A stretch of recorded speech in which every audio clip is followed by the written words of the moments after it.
2:03 हो गए, मुझे अभी तक मेरा पेपर नहीं मिला है। मतलब एक लड़की 3:30 बजे आ रही है, बोले उसे आने दे रहे हैं। अरे क्या करेगी आके? आपके सामने इन्विजिलेटर समोसा खाएंगे, वो भी लाल चटनी के साथ। Hello everyone, welcome back to channel. This is a NEET exam hall video. एक टाइप से एक्सपीरियंस का रिव्यू वीडियो रहने वाली है। जैसा आप सोचते हो नीट एग्जाम के बारे में, वैसा बिल्कुल ही रहता है। नीट अपने आप में एक काफी बड़ा एडवेंचर है। तो डायरेक्ट वीडियो को स्टार्ट करते हैं। मैं अपनी सीट पे आराम से बैठा हुआ हूँ। पहले हमारी पूरी चेकिंग हो जाती है, उसके बाद हमें सीट पे बिठाया जाता है। वहां पे मैं सीट पे बैठा हुआ, घड़ी पे 2 बज गए। हमारे सामने में घड़ी लगी हुई थी, मैं घड़ी पे देख रहा हूँ, घड़ी पे 2 बज गए। और वहां कोने से उन्होंने पेपर बांटना शुरू किया। मैं इस तरफ के कोने में सेकंड लास्ट में बैठा हुआ। और वो लोग पेपर बांट भी कैसे रहे, धीरे से ऐसे पॉलिथीन खोलते हैं, पेपर देते हैं, पॉलिथीन खोलते हैं, पेपर देते हैं। अरे कर क्या रहे हो? मेरे 3 मिनट इन लोगों ने पहले ही बर्बाद कर दिए थे। और फिर मुझे पॉलिथीन दिए। एक्चुअली क्या होता है, आपको पॉलिथीन मिलती है, उसके अंदर आपका क्वेश्चन पेपर रहता है, उसके अंदर आपका ओएमआर भी रहता है। तो मैंने उस पॉलिथीन को फाड़ा, फिर अपना ओएमआर बाहर निकाला, क्वेश्चन पेपर बाहर निकाला। क्वेश्चन पेपर में एक रेड कलर की स्ट्रिप लगी रहती है, आप उसे फाड़ना रहता है। वो लोग कहते हैं उसको नहीं फाड़ना है, जब तक वो लोग नहीं बोलेंगे। अरे घड़ी में 2:05 हो चुके हैं, वो लोग बोल रहे हैं नहीं फाड़ना है, तो मैं क्वेश्चन कैसे पढ़ूंगा? वो लोग बोलते हैं अगर तुमने इसको फाड़ा तो मैं तुम्हारा ओएमआर फाड़ दूंगा। कैसे लोग रहते हैं यार यहाँ पर। चलो तुमको पागल कुत्ते का गाड़ी उठा के ले जाएगा, बता रहे हैं हम। एट दी एंड करीब 2:06 मैंने क्वेश्चन पेपर की स्लिप को फाड़ा, फिर क्वेश्चन पेपर को खोला। सामने में थी फिजिक्स, पूरी की पूरी फिजिक्स। जब क्वेश्चन आप अपने घर पे लगाते हो, मॉक टेस्ट में लगाते हो, आपको ये सारी चीजें इजी लगती है, आपको आसान लगती है। बट ये चीजें जब आप नीट के एग्जाम हॉल पे लगाओगे, आपको काफी नहीं लगेगी, काफी हार्ड लगेगी। तो मैंने पहले क्वेश्चन को स्किप कर दिया, गोला लगा दिया, बाद में आके देख लूंगा। अगले क्वेश्चन को देखा, अगला क्वेश्चन भी वैसे ही हार्ड, उससे अगले को देखा, वो भी हार्ड। कुछ अलग ही चीज पूछी हुई है। इलेक्ट्रोस्टैटिक के क्वेश्चन आए हुए हैं, बट अलग लैंग्वेज में आए हुए हैं, कुछ अलग से ही पूछा हुआ है। मैं नॉर्मली कैसे करता था, पहले फिजिक्स करता था, फिर बायोलॉजी करता था, फिर लास्ट में केमिस्ट्री करता था नॉर्मल अपने मॉक टेस्ट में। बट यहाँ पे मैंने फिजिक्स को देखा तो मेरी बैंड बच गई।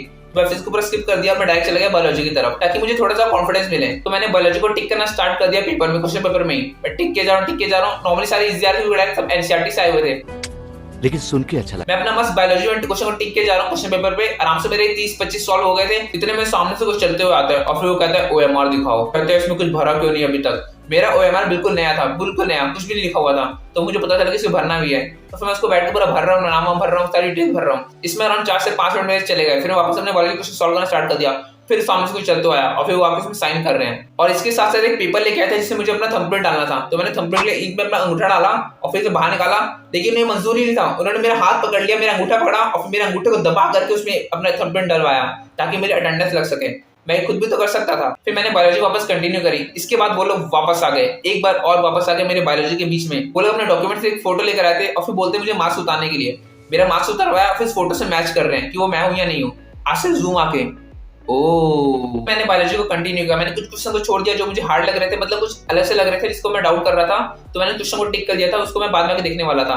फिर मैंने एक बार देखा घड़ी की तरफ। नॉर्मली मुझे बायोलॉजी कंप्लीट करने में लगभग 30 मिनट लगते थे, बट आज कुछ अलग ही हो गया था। नीट के एग्जाम हॉल में, जो कि मेरा मेन डे था, उसमें मुझे लगे पूरे 1 घंटे। मैंने घड़ी में सामने देखा, करेक्ट 3 बजे हैं। 3 पे काटा था और अगला काटा था 12 पे, एक परपेंडिकुलर बना हुआ था। इसको देख के मेरी पूरी वॉट लग चुकी थी। मेरा पूरा 1 घंटा वेस्ट हो चुका था सिर्फ बायोलॉजी करने में। अभी मुझे फिजिक्स करना था, केमिस्ट्री करना था, और फिजिक्स में वैसे ही खतरनाक क्वेश्चन आए हुए थे। तो मैं डायरेक्ट चला गया केमिस्ट्री की तरफ। मैंने केमिस्ट्री में क्वेश्चन करना स्टार्ट किया। केमिस्ट्री ऑलमोस्ट मॉडरेट आई हुई थी 2021 में। तो मैंने क्वेश्चन करना स्टार्ट किया। जो क्वेश्चन ऐसे थे जिसमें एंड तक वैल्यू लानी थी, कुछ पॉइंट वैल्यूज लानी थी, तब जाकर सॉल्व होगा। ऐसे में एक नॉर्मल सी ट्रिक है। तो ऐसे क्वेश्चन से बहुत सारी कैलकुलेशन होती है, उसके लिए फाड़ू सी ट्रिक है, उसको यूज कर सकते हो। जिस भी क्वेश्चन है बहुत ज्यादा कैलकुलेशन पूछा हुआ है, जिसके आंसर बहुत सारे क्लोज हैं, उसका आंसर हमेशा ऑप्शन नंबर ए होता है।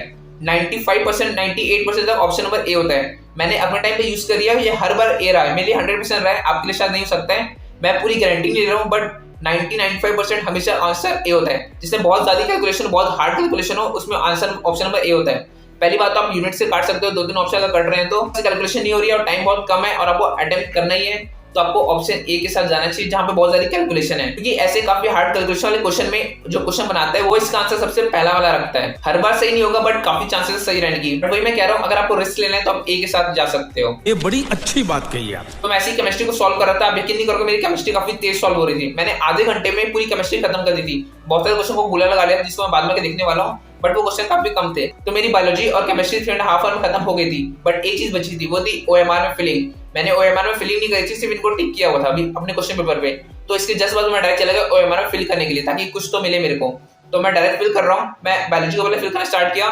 जितने में गेट पे कोई आता है, गेट से एक सामने लड़की चलते आती है, बोलती है कम इन सर। हम सब उसकी तरफ देख रहे हैं, 3:30 बज गए घड़ी में और वो उस समय एंट्री ले रही है। फिर से उसको पेपर देते हैं, OMR देते हैं, वो आती है यहाँ बैठती है और पेपर स्टार्ट करती है। 3:30 बजे उसने नीट का एग्जाम स्टार्ट किया और उसको अलाउ भी किया गया। मैंने अपनी पूरी केमिस्ट्री और बायोलॉजी की पूरी फीलिंग कर ली। इसके बाद जो बायोलॉजी क्वेश्चन मैंने छोड़े हुए थे मैंने पहले उसको अटेंड कर लिए। फिर मैं लास्ट में गया फिजिक्स की तरफ। मेरे पास अराउंड 1 घंटे 20 मिनट बचे हुए हैं और पूरा फिजिक्स का पेपर बचा हुआ है। मैंने फिजिक्स को सॉल्व करना स्टार्ट किया। काफी सारे क्वेश्चन पहले बन गए, जो इजी वाले मैंने उसको पहले बना लिए और फिर जो हार्ड वाले हैं उसको मैं बैठा हूं सॉल्व कर रहा हूं ताकि उसका आंसर किसी तरीके से आ जाए। देखो सारे क्वेश्चन आप एग्जाम हॉल में नहीं बना पाओगे, आपको कुछ क्वेश्चन में अपना स्ट्रॉन्ग गेस करना पड़ता है। गेसिंग एक आर्ट है, आप अंधी-धुंधी गेस नहीं करते हो बल्कि आप एक स्ट्रॉन्ग असम्पशन लगा के गेस करते हो। सबसे पहले उस ऑप्शन को हटा दो जिसकी कोई चांसेस नहीं है, फिर उसके बाद अराउंड 2 से 3 ऑप्शन बच जाते हैं। फिर उस ऑप्शन में जाओ जो करेक्ट हो सकता है, जिसकी चांसेस सबसे ज्यादा है। कुछ ऑप्शन सिर्फ आपके यूनिट और डायमेंशन से हट जाएंगे, आप उनको पहले हटा दो, उसके बाद एक स्ट्रॉन्ग गेस करो कि आपकी सही होने की चांसेस काफी ज्यादा बढ़ जाए। तो अब बच चुके थे 4:30, मेरे पास बचा था आधा घंटा। अब यकीन नहीं करोगे मेरे पास बचा हुआ खाली टाइम, मेरे पास कुछ करने को नहीं बचा है। सिर्फ वो क्वेश्चन बचे हुए जिसमें मैंने गोले लगाए हुए थे, जिसको मैं बाद में सॉल्व करने वाला था, वो वाले क्वेश्चन बचे हैं। अक्सर मैंने फिलिंग कर लिया OMR पे। अब मैं एक एक करके उन क्वेश्चन में जा रहा हूँ जिसको मैं छोड़ चुका था। मैं क्वेश्चन को देख रहा हूँ, सॉल्व करने की कोशिश कर रहा हूँ। मैंने पूरा पेपर भर दिया, सॉल्व कर दिया, कुछ भी। आखिर मेरा आंसर कुछ ना कुछ आ रहा था और ऑप्शन से ऑलमोस्ट मिल रहा था, तो मैं इसको टिक कर दे रहा था। देखो नीट एग्जाम में एक चीज करनी होती है, सबसे पहले उतने आंसर सॉल्व कर लो जिससे आपका सिलेक्शन हो जाए किसी भी गवर्नमेंट मेडिकल कॉलेज में। जब आप उतना सॉल्व कर लेते हो आपको मालूम चल जाता है कि आपको इतने मार्क्स आ जाएंगे। उसके बाद आपको करनी होती है कोडिंग वाला काम, ताकि आपको गवर्नमेंट मेडिकल कॉलेज मिले बट अच्छा वाला मिले। इसमें आपको थोड़ा सा रिस्क लेना है और क्वेश्चन को लगाना है। देखो एकदम अंधी तुक्का नहीं लगाना है, एक स्ट्रॉन्ग गेस लगाना है। जैसे मैंने पहले कहा, अगर आपसे बनता है तो बनाओ, नहीं तो छोड़ दो। 0 is better than -1। अब आखिरी के 5 मिनट बचे हुए, मेरी स्पीड काफी बढ़ गई है। फिजिक्स से मैंने कुछ क्वेश्चन छोड़ दिए थे सेट बी वाले पोर्शन में, तो मैं इसके क्वेश्चन को सॉल्व कर रहा था। इसके बाद आखिरी के 2 मिनट बचे हुए थे, उन लोगों ने पेपर कलेक्ट करना शुरू कर दिया।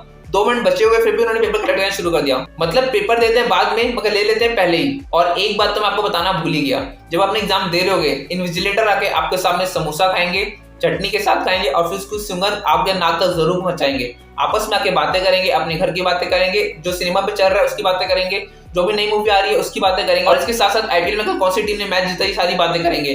तो आपको इन सभी बातों को अपने दिमाग से बाहर निकालनी है। जो आप सोच रहे हो उसको फोकस करना है, क्योंकि आपको ना तो हेडफोन मिलेंगे ना ही ईयरफोन मिलेंगे। आपको अपना फोकस बनाए रखना है। आपके सामने इन्विजिलेटर समोसा खाएंगे, वो भी लाल चटनी के साथ। ऐसे कैसे लोग रहते हैं यार यहाँ पर। इसके बाद हमारी छुट्टियों के बाद छुट्टी हुई थी 5:10 पे, हमें 10 मिनट बाद छोड़ा गया था। एक्चुअली सभी जगह थोड़ी देर बाद छोड़ा जाता है, बोले कंफर्म करते हैं कि सारे पेपर्स कलेक्ट हो गए हैं, उसको एक बार काउंट कर लेते हैं। इसके बाद अपने घर आ गया था। फिर जैसे ही घर पहुंचा, हर जगह यूट्यूब पे एक ही चीज चल रही है, नीट एग्जाम पेपर की जो रिव्यू करते हैं उन लोग क्वेश्चन बताते हैं आंसर क्या हो सकता है। उस दिन हर जगह यूट्यूब पर, न्यूज पर, हर जगह नीट छाया रहेगा। एक दिन आपका एग्जाम डे रहता है, एक दिन आपका रिजल्ट रहता है, इसमें हर जगह नीट की बातें चलती रहती है। So that's all for this video। उम्मीद करता हूँ you like this video। अगर आपको वीडियो पसंद आई तो इस वीडियो को जरूर लाइक करो। आपके साथ मतलब जल्दी किसी और वीडियो में। अगर चैनल पे पहली बार आए और नीचे आपको कुछ रेड कलर का देखने को मिल रहा है, फिर व्हाइट और ब्लैक कलर का देखने को मिल रहा है, तो उसको दबा दो ताकि आप इस चैनल के साथ जुड़ जाओ। पढ़ाई करते रहो, अपने आप को